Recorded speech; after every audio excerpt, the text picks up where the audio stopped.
Welcome to my channel. My name is Aya Thorgren. I used to work in the fashion industry and travel the world, and now I live in Costa Rica, and this is my new channel. I hope you'll enjoy it. Welcome. Started like this in nature. This is how I live, naturing it, planting, and in between planting I analyze a lot of things. So one of the things that I have been analyzing lately, which is a big problem in the world, is corruption. Now corruption, if you're in a third world country, or what we call developing countries that were overtaken by colonial countries like France, Holland, Belgium, Portugal, Spain, England, they have built in their system to slow things down and like make everything difficult and not provide the same type of high uh, high level services that they do in the mother countries. And this is done so that there will be no competition. And so I was analyzing this, and I had never used AI, so I thought, okay, let's try this. I'm gonna ask AI this question. And I asked AI this. I said, what type of person and what of personality traits um, are more likely to be corrupt, and how could we once and for all eliminate corruption? So it came up with a really good strategy. I was blown away, and then then also it gave me a playbook. Like in the end, it's like, yeah, let's put together a playbook so we can get rid of corruption once and for all. And I thought, oh my God, this is great. So I'm making this a PDF file now, so I'm gonna send it out to a few journalists, young people, and anyone who's interested. Just let me know. You can. I'll put my email account in the description box. And so there are different personality types that they're non-sympathetic. They don't care about others. Most of these, which surprises. So the question then is this: why? Why would we let people who have no empathy for others, who don't care about others, like Machiavellians, psychopaths, narcissists, and others who feel like they deserve more? Like, why would we choose leaders that don't care? Or why would you go into political leadership if the one thing you don't care about is caring about the people? It makes absolutely no sense. So I'm gonna put this PDF or probably in a picture version or a slide version, and I also have an executive version for governments, and I do have another version that is to raise consciousness. So I probably might go through that right here, but this is what I wanted to start with, because we had this problem. I'm part of a community that's on a tourist town in Central America, and when we made our development association for the village in 2004, all these university students came down, and it was great. They were guiding us and talking to the women, giving us business classes, courses, and gardening courses, and so we asked for seeds. We said, well, we're on the countryside, we should be planting. And so they go off to the city, and they come back with this answer: no, they will not give you seeds, because then we would be competition with the central bank. So then I was thinking, well, what is next? Like, how can one part of the country be in competition with the other part of the country? Where have you ever heard about that, ever? Isn't that how you raise the economy of a country where everybody's producing and people are actually doing good? So we were forced to go to the supermarket because we couldn't even get seeds. And I thought, oh no, oh no. So like people were passing seeds. Oh, you have a seed. Here, why don't you give me a seed? And I'll give you some seeds. And so that's how like people are planting here.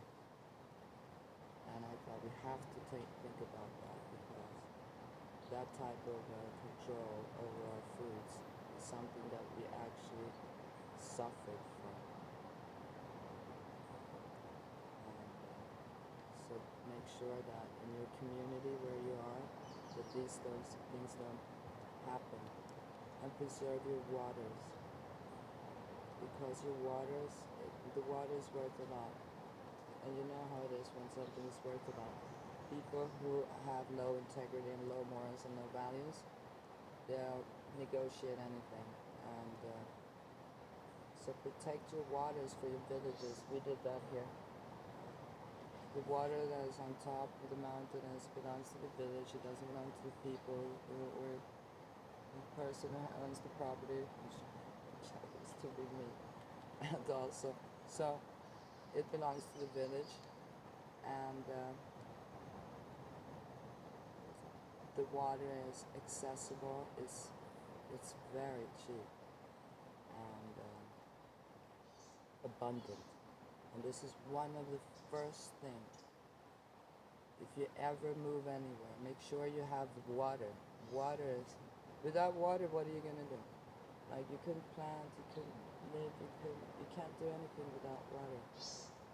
And so this is a beautiful place. It is a beautiful place because I could plant here and go to the beach because the beach is right here. And so I feel very grateful for that.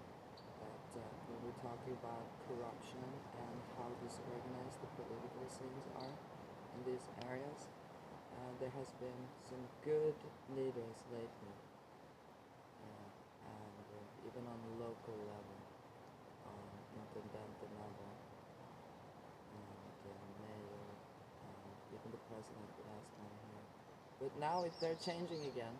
So now every 4 years, the presidents haven't even gotten to the point of making a change, and now they're going to change it again. So we know how political systems work. They're just like the same thing, different side of the coin. It's like the right or the left and the up and the down. They're all the same. They're just upholding a system that will just keep us entertained while they're doing what they're doing. And so I was just looking at this leaning banana tree and I tried to figure out what it's doing. And so this is what I would like to talk. So if you're interested in these kind of things, I'm interested in community. I was part of creating the Asociación de Desarrollo of our village 2004 with 2 other women and a man. And then obviously the whole village, because if the village doesn't unify, you're not an association. And that's how we got our phones, for example, which we thought were fundamental for communication and business. And then we had some betterment of the roads. And so I feel like corruption is very important to deal with because it's creating so much suffering. What's the point in not sharing it equally between the people? I don't get it. All you're gonna do when you're becoming greedy and you're hoarding and you're putting away it all for you is now you have to build bigger fences.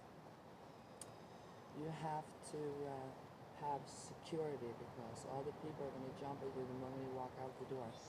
I don't know if that's the kind of society we'll be aiming to live in. It seems extremely stressful.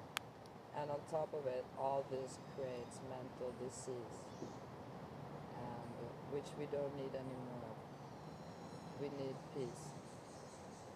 And so, for those of you who are interested in community and plants, and I analyze a lot of things, so this might just go into wherever the universe and the Most High takes me.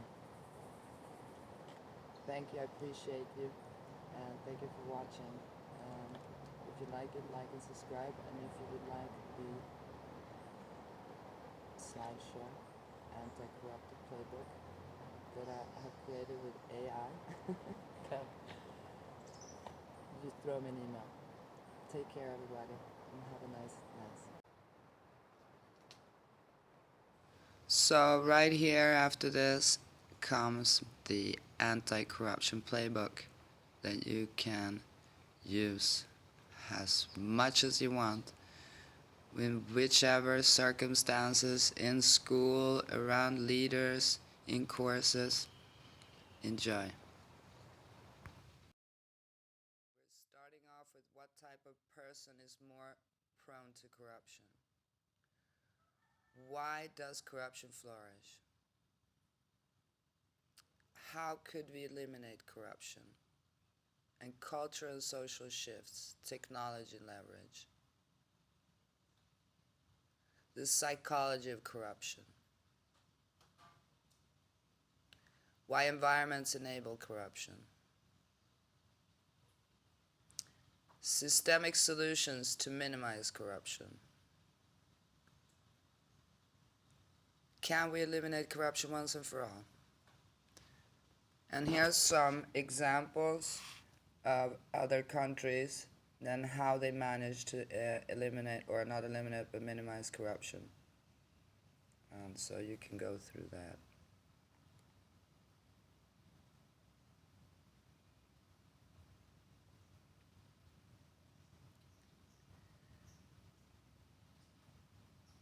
Here is an executive brief for the Anti-Corruption Playbook. You can use all these and these points, print this out, screenshot all this, print it out, and follow this and make a class out of it. That's what I would suggest.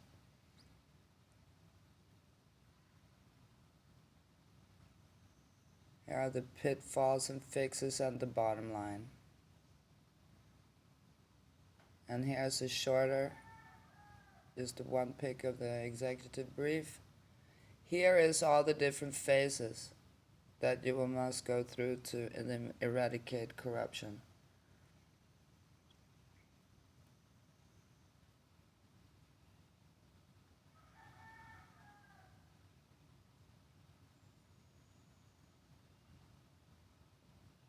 This is the long-term phase E, the last phase. And then the concrete tools and technology required. This is how to measure how well it's going and to protect the whistleblowers. And an estimated timeline.